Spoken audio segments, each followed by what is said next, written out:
राधे राधे भक्तों, ज्येष्ठ मास के कृष्ण पक्ष में पड़ने वाली चतुर्थी को संकष्टी चतुर्थी कहते हैं। इस चतुर्थी को एकदंता संकष्टी चतुर्थी के नाम से भी जाना जाता है। इस दिन प्रातः स्नान आदि से निवृत्त होकर भगवान गणेश के सामने व्रत का संकल्प करें।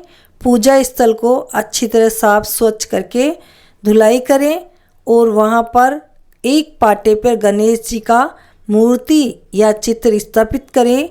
मूर्ति का गंगा जल से स्वच्छ करके अभिषेक करें। उन्हें लाल या पीले वस्त्र पहनाएं और चंदन, हल्दी व कुमकुम से श्रृंगार करें और दुर्वा, घास, पीले या लाल फूल चढ़ाएं जो गणेश जी को अति प्रिय हैं। इसके बाद दीपक और धूप प्रज्वलित करके आरती करें। पूजा के दौरान गणेश जी के कुछ मंत्र जो भी आपको आते हैं वो बोले या फिर किताब में पढ़कर बोले तो वो अति शुभ होते हैं। जैसे ओम गण गणपते नमः या फिर ओम वक्रतुंडाय नमः, ओम बुद्धाय नमः, या फिर बड़े मंत्र बोलना चाहते हो तो बड़े मंत्र भी बोल दो।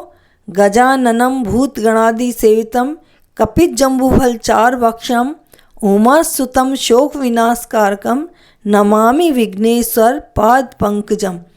इस तरह मंत्रों से गणेश जी का वंदना करें। इसके बाद संकष्टी व्रत की कथा श्रद्धा के साथ सुने और चंद्र उदय के बाद व्रत खोलें।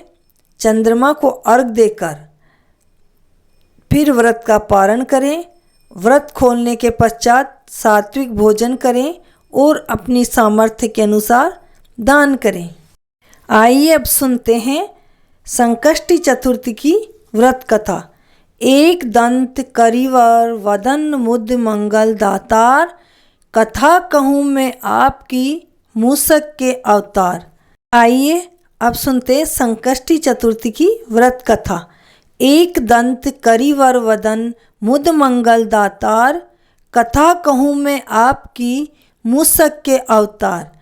पार्वती जी बोली, हे पुत्र, ज्येष्ठ मास में कौन से गणेश जी की पूजा करनी चाहिए? गणेश जी बोले, माँ, ज्येष्ठ मास की चतुर्थी सौभाग्यदायक कही गई है। इस दिन एकदंत गणेश की पूजा तथा घी के बने हुए पदार्थ का भोग लगाना चाहिए। पूर्व काल में पृथु राजा के राज्य में जयदेव नाम का एक ब्राह्मण रहता था। उसके 4 पुत्र थे जिनका वैदिक विधि से विवाह कर दिया गया था। उसकी सबसे बड़ी बहू एक दिन अपनी सास से बोली, माताजी, मैं जब से व्रत करने योग्य हुई हूँ तब से ही संकटनाशक गणेश चौथ का व्रत करती चली आ रही हूँ। आप मुझे आज्ञा दें कि मैं उस व्रत को करूं। पुत्रवधू के ये वचन सुनकर उसका ससुर कहने लगा, बहू, तेरे लिए क्या दुख है जिसके लिए तू व्रत करेगी? तुम तो खूब खाओ पियो और भोगों को भोगो। कुछ समय बाद उसे एक पुत्र की प्राप्ति हुई और समय पाकर वह पुत्र विवाह के योग्य हो गया। इधर गणेश व्रत को छूटे काफ़ी समय हो गया था, अतः गणेश्वर रुष्ट हो गए थे। अतः पुत्र के विवाह में सुमंगली के समय गणेश जी ने उस पुत्र का हरण कर लिया। पुत्र को न देखकर बड़ा ही हाहाकार मचा। माता ने अपने पुत्र के हरण के समाचार सुने तो वह रोने लगी और अपने ससुर जयदेव से बोली, आपने मेरे गणेश चौथ के व्रत को छुड़ा दिया, इसी से मेरा पुत्र लोप हो गया है। यह सुनकर जयदेव भी बहुत ही दुखी हुआ। अब जयदेव की पुत्रवधू और पौत्रवधू हर महीने संकष्टी नाशक गणेश चौथ का व्रत करने लगी। इस समय गणेश जी दुर्लभ ब्राह्मण का रूप धारण करके वहाँ आए और बोले, पुत्र, भूख की शांति के लिए कुछ भिक्षा दे। पुत्रवधू ने अत्यंत प्रसन्नता के साथ उस ब्राह्मण का पूजन किया तथा भोजन कराया।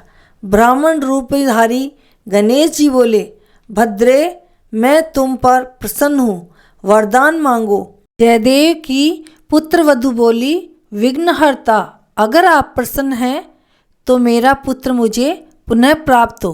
ब्राह्मण बोला, तेरी मनोकामना परिपूर्ण होगी। इसके बाद वो अंतर्ध्यान हो गए। इसके कुछ ही समय बाद वह बालक घर आ गया और उसे घर आया देखकर सभी बहुत प्रसन्न हुए।